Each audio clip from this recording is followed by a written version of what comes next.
ನಮಸ್ಕಾರ ವಿಶಾಲಣ್ಣ. ನಮಸ್ಕಾರ ಮಂಜುನಾಥ್, ನೆಮ್ಮದಿ ವಾಸ್ತುವಿಗೆ ಸ್ವಾಗತ. ಸೊ ಹೊಸ ವರ್ಷ ಇರೋದ್ರಿಂದ ಹೌದು, ಬಹಳ ಜನ ಸ್ಟಾರ್ಟಪ್ ಕಂಪನಿ, ಹೊಸ ಬಿಸ್ನೆಸ್ ಇಂಥವ್ರೆಲ್ಲ ಶುರು ಮಾಡ್ಕೋಬೇಕು ಅಂತ ತುಂಬ ಜನ ಅಂದ್ಕೊಂಡಿದ್ದಾರೆ. ಓಕೆ ಅವರಿಗೆ ಒಂದು ಲಕ್ಕಿ ಹೆಸರುಗಳನ್ನ ಸೂಕ್ತವಾಗಿ ಏನಾದ್ರು ಹೇಳ್ತೀರಾ? ಓಕೆ ನೀವು ಯಾವ ಡೇಟ್ ಆಫ್ ಬರ್ತ್ ಅಂತ ಒಂದು ಎಕ್ಸಾಂಪಲ್ ಕೊಟ್ಟರೆ ನಾನು ನಿಮ್ಗೆ ಹೇಳ್ಬೋದು. ಸೊ 1ನೇ ತಾರೀಕು ಅಂತಲೇ ಇಟ್ಕೊಳ್ಳಿ. ಓಕೆ, ಲಾಸ್ಟ್ ವೀಡಿಯೋದಲ್ಲೆಲ್ಲ ಹೇಳಿದ್ದೀನಿ ನಿಮಗೆ.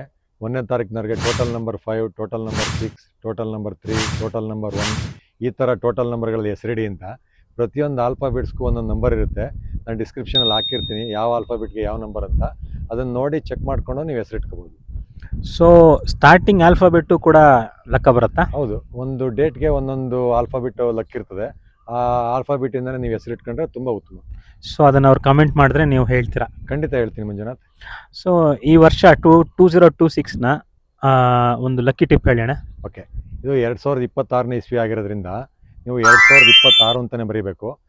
ಬರೀ 26 ಅಂತ ಬರೀಬೇಡಿ. ಯಾಕೆಂದರೆ ಬರೀ 26 ಅಂತ ಬರೆಯೋದ್ರಿಂದ 8 ಬರುತ್ತೆ. ಆದ್ದರಿಂದ ಅದು ಲಕ್ ತಂದು ಕೊಡಲ್ಲ ನಿಮಗೆ. 2026 ಅಂತ ಪೂರ್ತಿ ಬರೆದ್ರೆ 1ನೇ ತಾರೀಕು 1 ಆಗುತ್ತೆ. ಆದ್ದರಿಂದ ತುಂಬ ಚೆನ್ನಾಗಿ ಆಗಿ ಬರುತ್ತೆ. ಓಕೆ ಅಣ್ಣ, ಥ್ಯಾಂಕ್ ಯು. ವೆಲ್ಕಮ್.